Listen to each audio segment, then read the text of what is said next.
This lesson will cover 1 Timothy 3, verses 8 through 16. Although we are going to go through verses 16, we are going to begin with verses 8 through 13. In many Bibles, we find sections of verses grouped together with a heading. The heading for verses 8 through 13 will read Qualifications for Deacons. We will begin by reading verses 8 through 13 to begin this lesson. Deacons likewise must be dignified, not double-tongued, not addicted to much wine, not greedy for dishonest gain.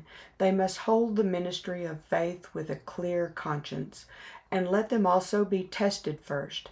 Then let them serve as deacons, if they prove themselves blameless. Their wives likewise must be dignified, not slanderers, but sober-minded, faithful in all things. Let deacons each be the husband of one wife, managing their children and their own households well. For those who serve well as deacons gain a good standing for themselves and also great confidence in the faith that is in Christ Jesus. Deacons. The Greek word diakonios is plural and masculine.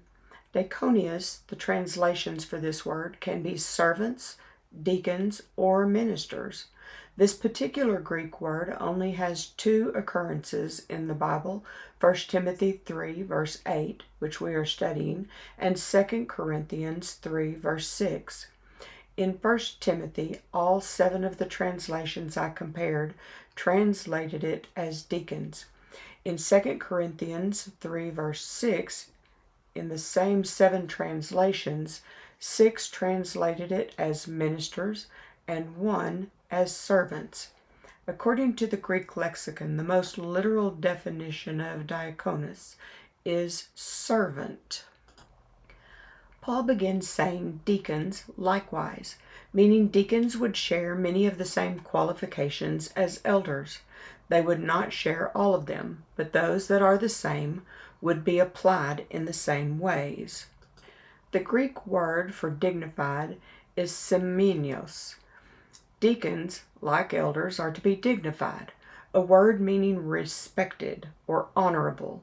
As with elders, this speaks to their reputation both inside and outside the church.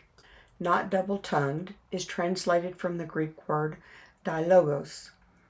Deacons are not to be double-tongued or literally double-worded. The idea seems to be one describing a hypocrite or a liar. It can also refer to those who put on a different face for different groups of people, showing a deceptive or dishonest streak. A man known for this practice was unfit for the role of deacon. Not addicted to much wine.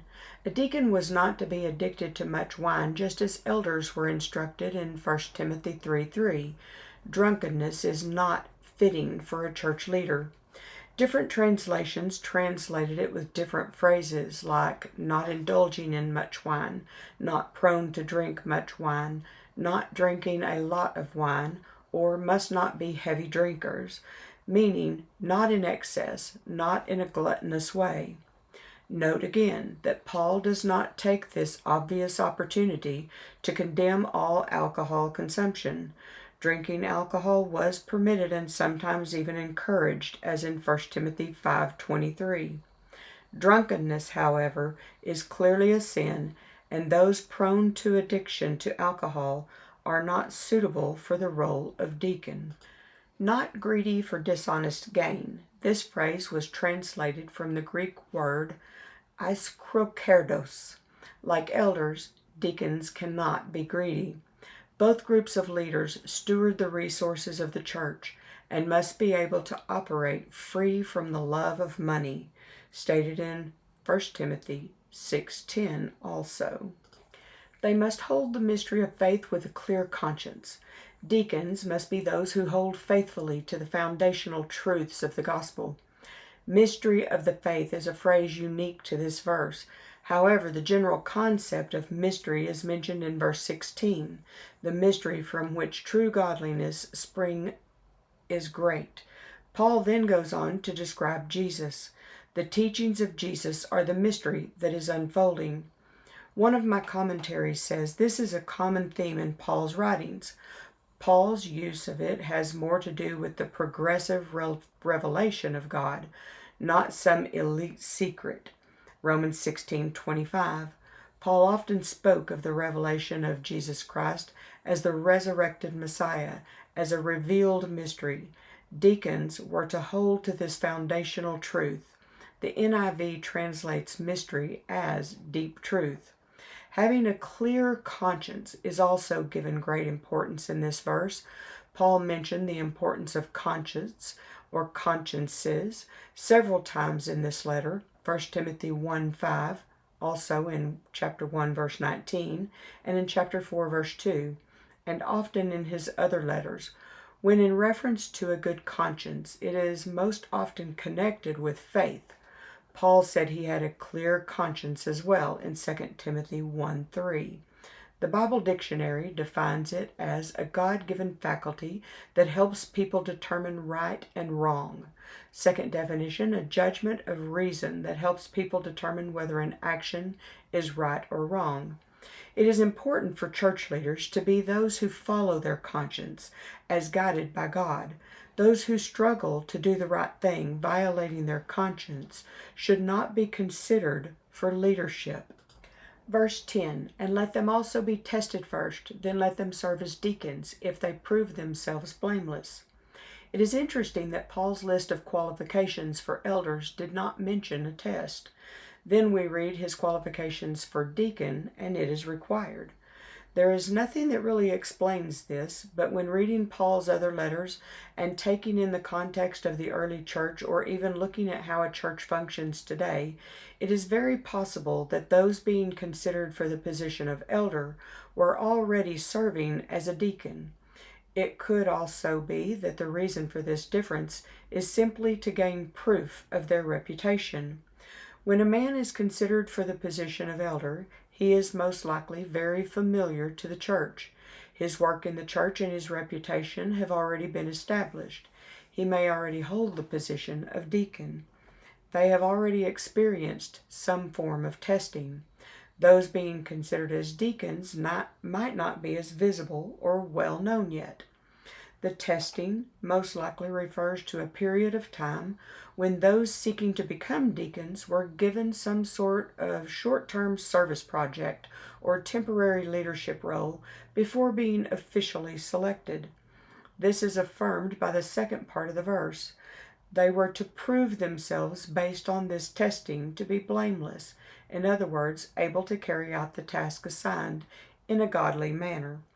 In today's world, deacons are often put into place because of the works they are doing without being assigned, or their willingness to act on and complete any task the eldership may ask them to complete, and they do so with a godly attitude and heart.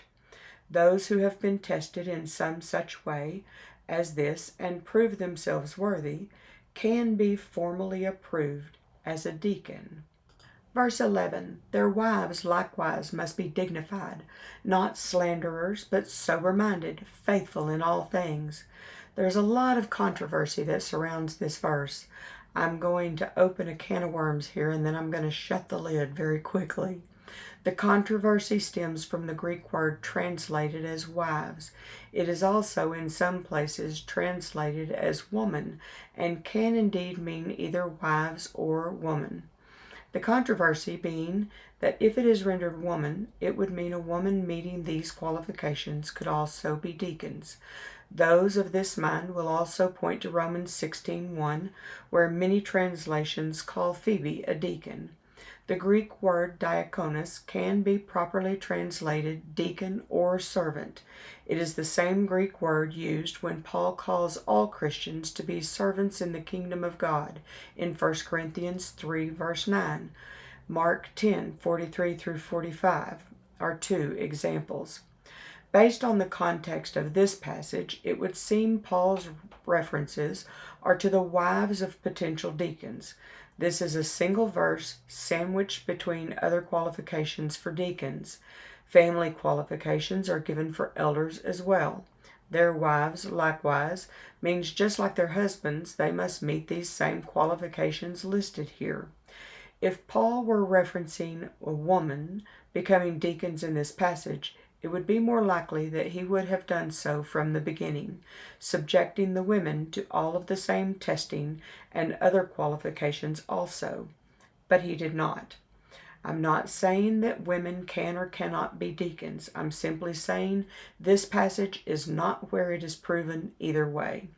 To sum up this verse, the wives of a potential deacon must be dignified, not slanderers, but sober-minded, faithful in all things. Dignified is similar to dignity, as used with elders in verse 4. Slander, as used here, refers to all forms of gossip, backbiting, and other malicious talk. 1 Timothy 5:14 and chapter 6, verse 4. Sober-minded is the same idea mentioned in verse 2 in reference to elders. Faithful in all things is a general summary about how a wife is to function in her family and in the church. Like elders, deacons are to be known for faithfulness in their marriage. This uses the Greek expression maias gynokos and res, literally means one woman man. This is the same phrasing used in 1 Timothy 3:2 for elders. Like elders in 1 Timothy 3:4 through 5, deacons are also to demonstrate proper management of their children and household. This would have included, just like for elders, their wife, children, extended family in the home, and any servants they might have. Verse 13. This verse is best explained by the NLT translation, and it says this: those who do well as deacons will be rewarded with respect from others and will have increased confidence in their faith in Jesus Christ. This brings us to the final section of chapter 3, titled in my Bible, Reasons for Paul's Instructions. Verses 14 through 16 say this: I hope to come to you soon, but I am writing these things to you so that if I delay, you may know how one ought to behave in the household of God, which is the church of the living God, a pillar and a buttress of the truth. Great indeed, we confess, is the mystery of godliness. He was manifested in the flesh, vindicated by the Spirit, seen by angels, proclaimed among the nations, believed on in the world, and taken up in glory. Verse 14 reflects on the fact that Paul and Timothy are separated for now, with Paul likely in Macedonia and Timothy in Ephesus. Yet Paul hoped to see him again. When Paul later writes 2 Timothy, he is yet again in Rome in prison. While in prison, he also continues to hope to personally see Timothy again, but will ask Timothy to come to him instead, as we see in 2 Timothy 4, verse 9. It is uncertain whether the two men ever saw one another again after 1 Timothy or 2 Timothy were written, prior to Paul's death. Verse 15 begins with, if I delay. From his letter to Titus, we know that he made it to Nicopolis, Titus 3, verse 12, with plans to spend the winter there. This was around the same time 1 Timothy was written. In 2 Timothy, Paul's plans had drastically changed. He was arrested and was placed in a Roman imprisonment where he expected to be executed fairly soon.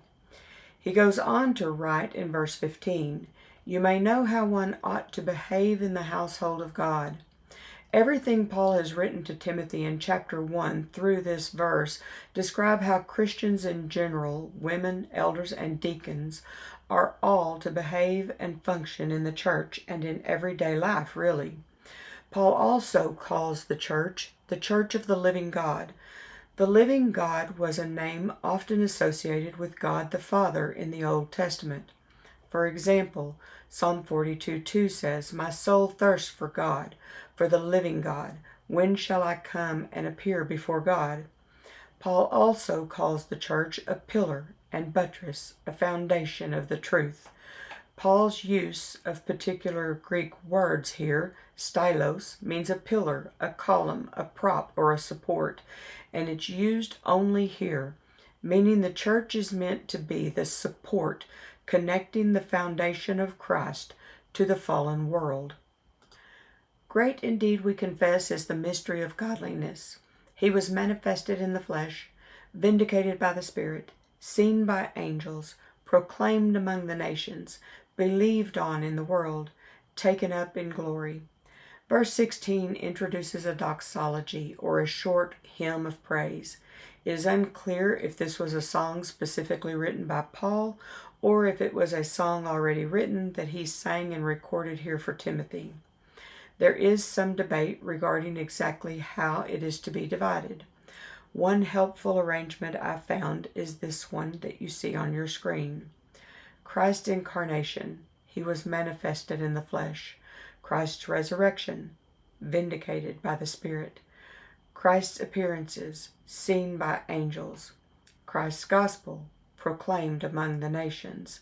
Christ's followers, believed on in the world. Christ's ascension, taken up in glory. And that concludes chapter 3 of 1 Timothy. The next lesson in this study series will be 1 Timothy 4 verses 1 through 8. I hope you will join me.